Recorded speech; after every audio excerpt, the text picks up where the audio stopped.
welcome to the June 9th issue of iTrust's Moneycast. Today we're going to tell you why it's such a bad idea for you to leave your money in a bank. Trust us, it's not a very good idea, it's not going to make you rich, it's going to make your bank rich, and over time, if you leave your money in your bank, it's going to reduce your quality of life. We're not joking, and we'll tell you a little bit more about it. But first of all, let me acknowledge the great role that banks play in our society and in our economy. I think they're essential. What we're not saying is that banks are bad. What we're saying is just leaving too much of your money in a bank is probably not good for your financial health. So, with that having said, let's talk about why leaving your money in a bank is such a bad idea.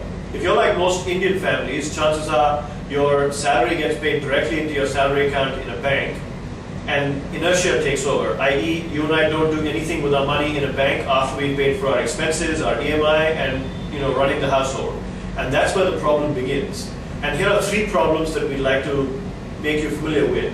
First of all, you're not going to get rich if all that surplus money is sitting in your bank earning you a 3.5% rate of interest. That's right. Your savings account is only giving you a 3.5% rate of interest.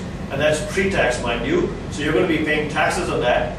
Net of taxes, you'll probably end up with something like 2.5% if you're lucky, depending upon your marginal tax rate. 2.5% is really not going to get you rich. Instead, it's going to get your bank rich, and let me tell you why. Like we said, you're getting paid only 3.5% rate of interest on your savings account.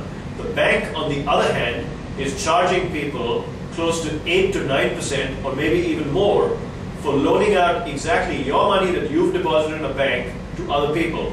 That's right, the money you deposit in a bank gets loaned out to other people at a much higher rate of interest, close to 8-9%.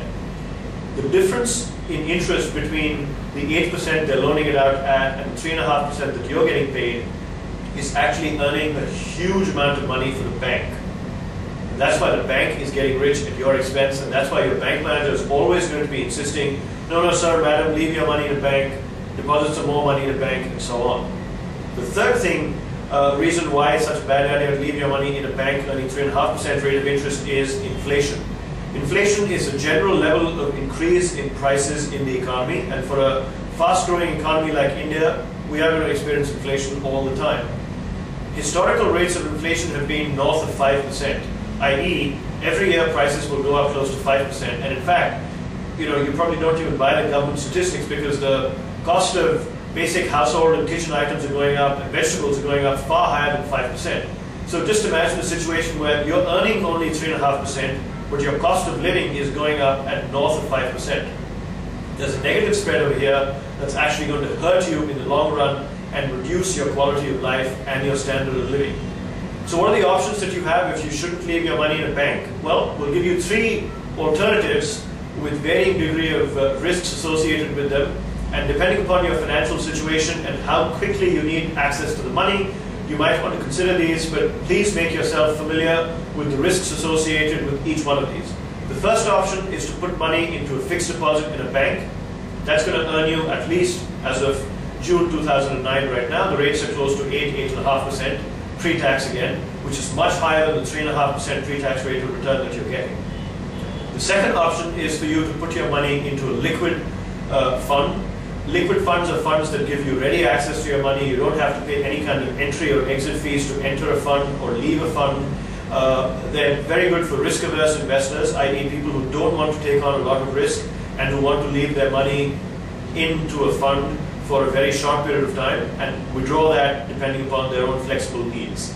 A third option for you, and this is probably a higher risk than a fixed deposit or a liquid fund, is to put your money into an equity mutual fund if at least you can spare that money for a minimum of 3 to 4 years, i.e. you don't need the money for 3 to 4 years, you want to lock that up into something that's going to earn you a much higher rate of return than your bank.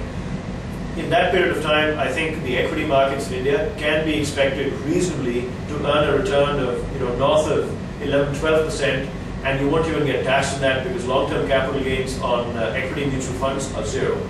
So those are three options for you: fixed deposit, liquid funds, and equity mutual funds. So please don't make the mistake of suffering from inertia and leaving your money in a bank account and not earning you any money net of taxes. Hopefully you can enjoy a higher rate of return with some of these options that we've suggested to you. And always remember, just keep your money in safe instruments if you're not capable or willing to take on too much risk. So Happy earning your returns. Bye-bye.